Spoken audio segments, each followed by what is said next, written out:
Hey guys, welcome back. So a lot of people have asked, what am I going to work on now the deer season's over? Well, here it is.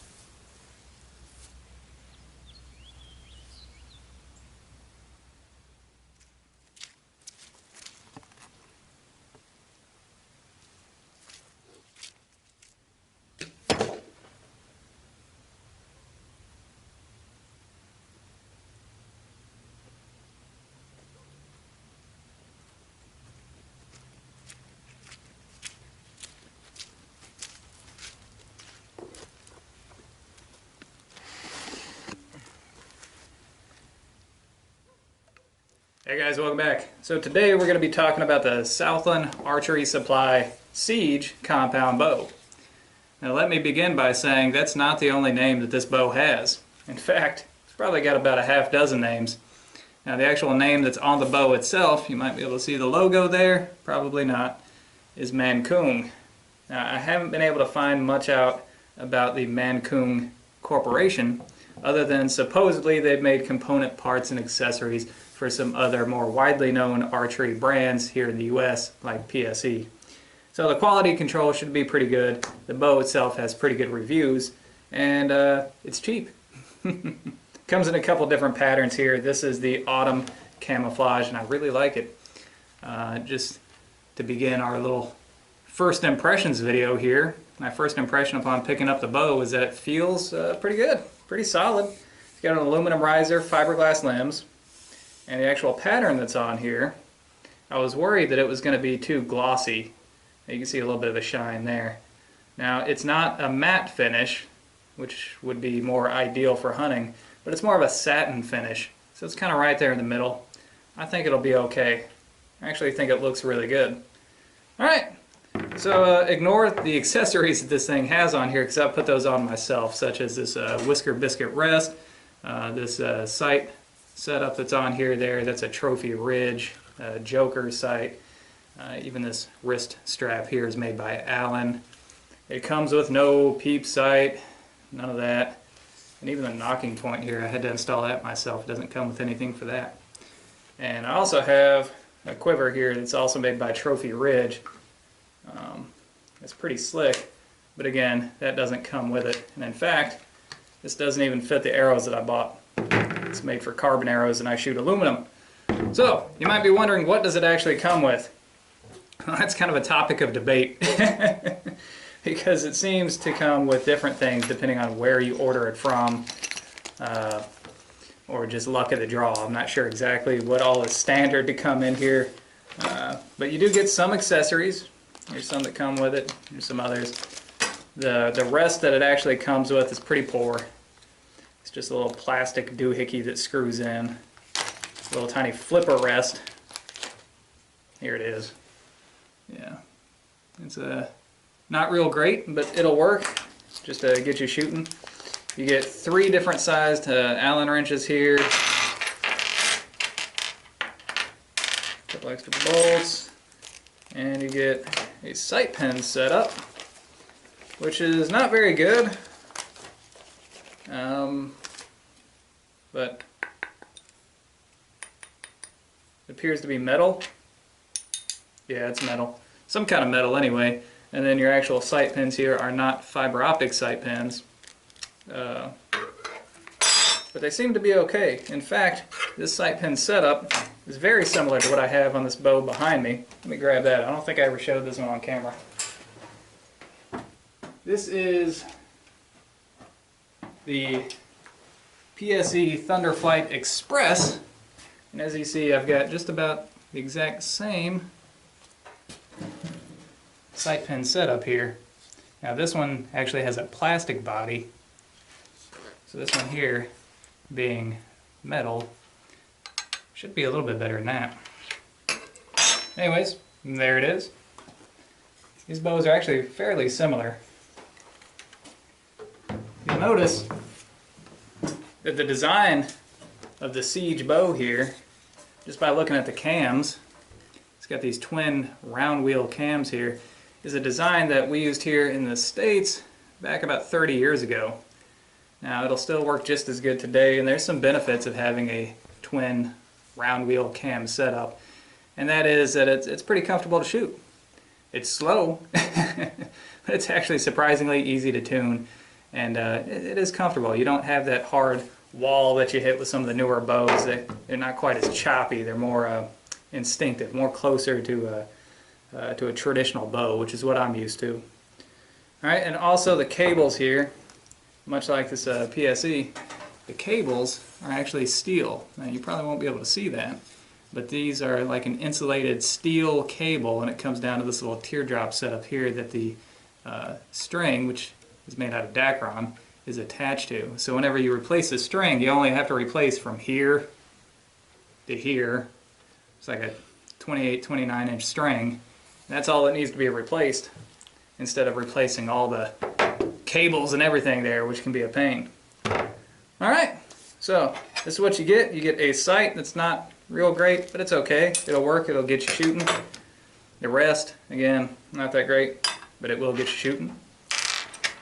You get the wrenches that you'll need to set it up, and the different bolts and washers and things that will go to put it all together. Now the box that it comes with. So here's the box that it came with. And this is the box that mine came with anyway. I think Southland is actually putting out a different box now that looks a whole lot better than this one. And you see on this side we got some warnings here, and then on this side we got some specs. Let's take a look at that. It says 55 pound draw weight, 29 inch draw length, 42 inch length, aluminum riser, and fiberglass limb. Alright, so let's talk about these specs. We'll start with the draw weight. The peak draw weight of this bow is 55 pounds, and it did come preset from the factory at 55 pounds of draw weight. It is adjustable from 40 to 55 pounds, and to adjust it, you adjust these limb bolts here. You got one here and one here. To adjust the draw weight down, you would turn each limb bolt counterclockwise. If you do a half turn here, do a half turn here. Keep it even.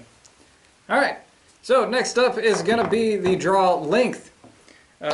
Normally, if you see that a bow is adjustable in draw length, it's going to come adjusted at the longest draw length. This one actually didn't. Now it says right here on the box, 29 inches, right? Draw length. Mine came set at 28 inches. There are 3 settings that you have here, 27, 28, and 29 inches. So it is adjustable. However, the only way that you can actually adjust this is with a bow press. But if you have one, you can see that there's 3 slots on each cam here. And if you look really close, you may not be able to see it on camera, but my cable is actually routed through that center slot here. So if you have a bow press and you need to adjust the draw length, you would just reroute the cable through one of the other slots. One is going to be for 27 inches, one for 28, and one for 29.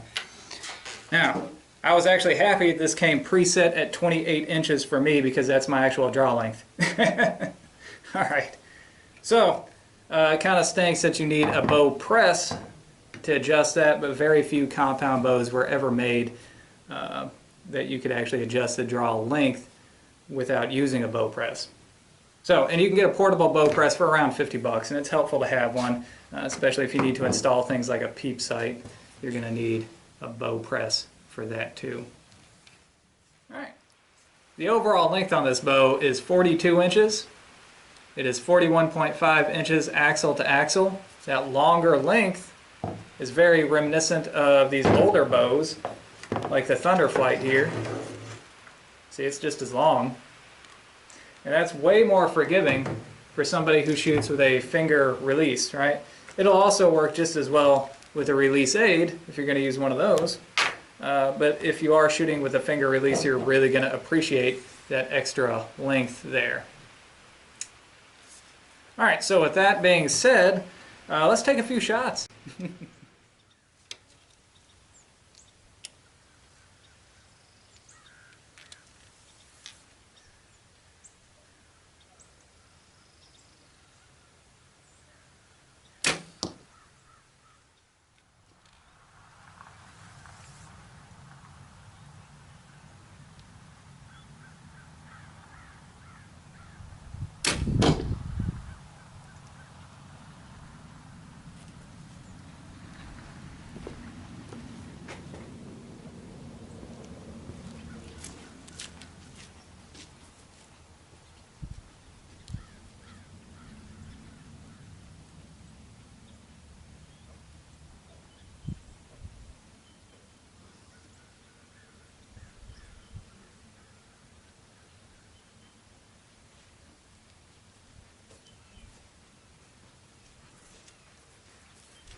not bad for 90 bucks.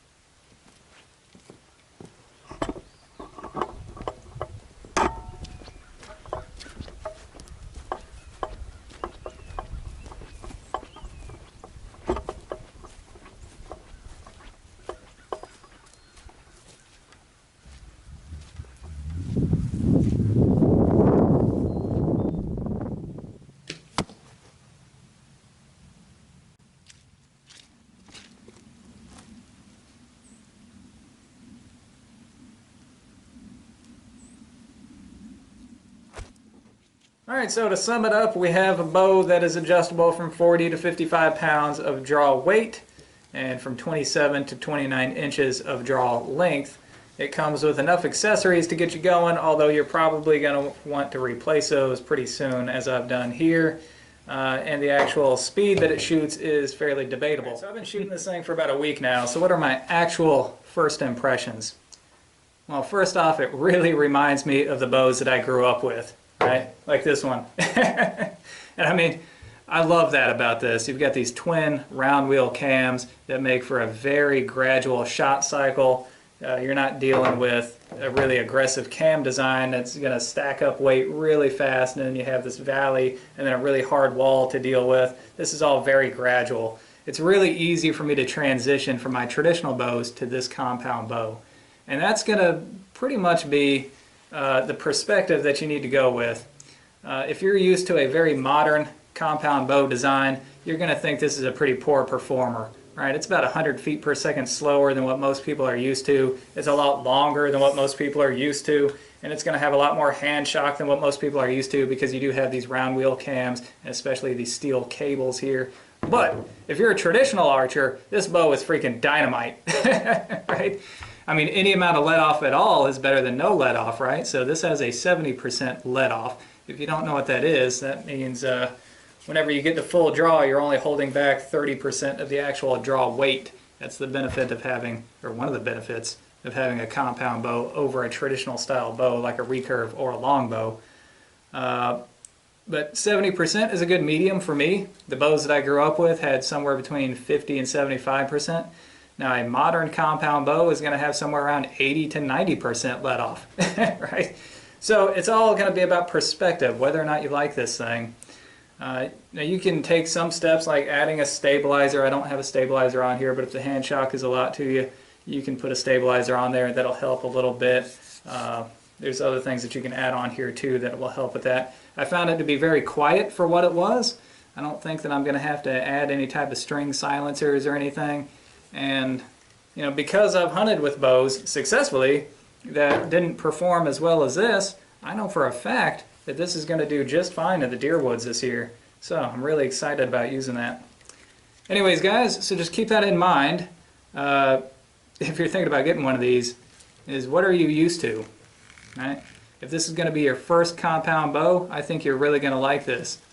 If you have any other type of more modern compound bow design, I think it's probably going to be a step down for you.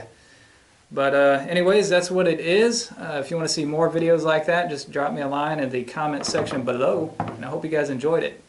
Until next time, thumbs up.